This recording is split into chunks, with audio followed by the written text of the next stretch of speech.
Hello everybody out there in math land. Today we will be starting the new chapter for 4th grade on chapter 14. We are almost there at the end of our book, which is kind of crazy. We have 5 more lessons and you've done the entire book.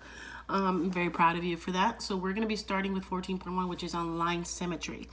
Now, you have had a couple of line symmetry questions in review pages before because symmetry might be something you've already learned in 3rd grade. What symmetry is that some figures and shapes can be folded in half and both halves will lay correctly and perfectly on top of each other like a mirror image. So for example, if I go right down the middle of this letter X and I were to fold my paper, okay, the two X halves would lay perfectly on top of each other, okay? This half would lay perfectly without any overlapping. I can also split this shape this way, and each of these sides, if I fold them like butterfly wings, they would also lay on top of each other perfectly without any overlapping lines. That's what symmetry is. And I'm going to show you different things that have lines of symmetry and some things that it's impossible to find for them to have lines of symmetry. There's shapes that have only one line of symmetry and shapes that have multiple lines of symmetry. So a shape has line symmetry when it can be folded in a line so the two parts match perfectly. The fold line is called the line of symmetry. So for example, this little triangle right here, if I draw this line and I fold this on top of each other, they will lay perfectly on top of each other. And it only has one way, because if I go this way, this little side, you see how it's different from this side? They're not going to lay on top of each other perfectly. That's not a line of symmetry. That's the only one. However, this rectangle has 2 lines of symmetry because I can go top to bottom and left to right and it'll lay on top of each other perfectly, okay? Now, look at this shape. This shape has 0 lines of symmetry because if I go like this, you're gonna see that this shape is not the same as this one. And if I go that way, this shape is still not the same as this one. So it's not gonna lay perfectly on top of each other. We say it has no line symmetry. Now, what we're gonna do with these 3 problems is we're gonna look at the line of symmetry or the supposed line of symmetry that they have drawn and tell us, yes, that is a line of symmetry because they fold perfectly on top of each other, or no, that doesn't work because it will not lay perfectly on top of each other.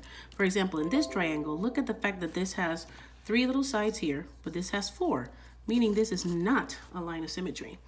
This oval, if you fold it, yes, it is a line of symmetry because it folds perfectly on top of the other half. And this one is also a yes because this side folds like a mirror image perfectly on that side. I like to think of butterfly wings.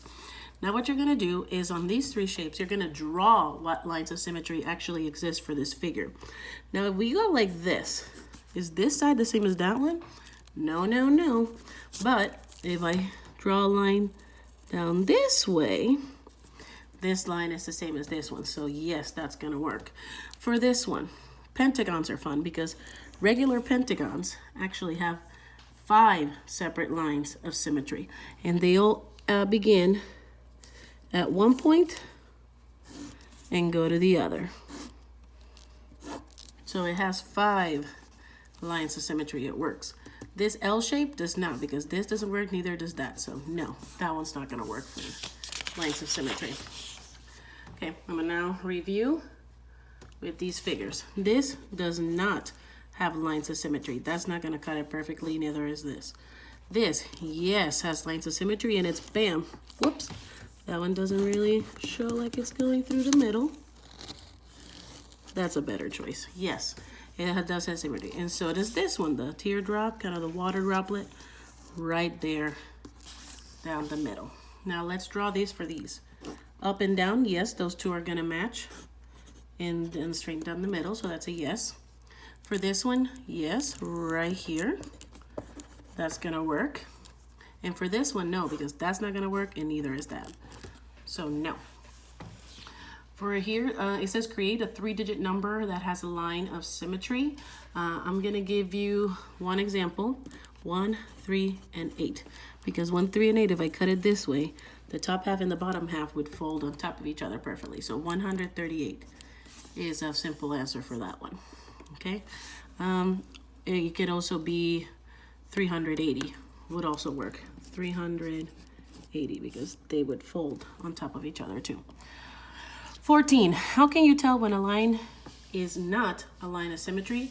That's when the two lines, it would be when the line does not divide the shape into parts that are mirror images of each other. They overlap, but they would fold on top of each other, so it's not a line of symmetry. Then it says, draw 4 lines of symmetry in a circle. Can you draw more lines? Yes. I love circles because look, all of these are lines of symmetry. That's 4, but a circle, you can keep going. And these will all be lines of symmetry, no matter how you cut it. It almost has like 360 lines of symmetry, like 360 degrees. On the back, last pages, or last page. I'm not gonna do this problem, but I'm gonna do these two. Divide the archery target into multiple sections using each of its lines of symmetry. An archer gets 2 arrows in each section. How many arrows does the archer get on the target? So, draw each line of symmetry on the target. So, we have drawn these 4 lines. So that means it now has 1, 2, 3, 4, 5, 6, 7, 8 sections.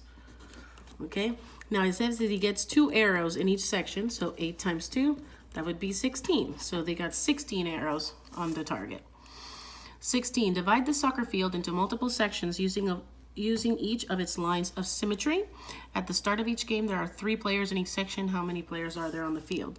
This is a line of symmetry for the field, and this is the other one. So it has 2 lines of symmetry. So it has 1, 2, 3, 4 sections. It says there's 3 players in each section. So that's like saying 3 times 4. That means 12 players are out on the field. So I want you to do this lesson carefully. Make sure that you are going through all the notes before you start, and watch the video before you start. Try the homework, and also make an adult check it before you submit it. And I will see you next time. Bye-bye.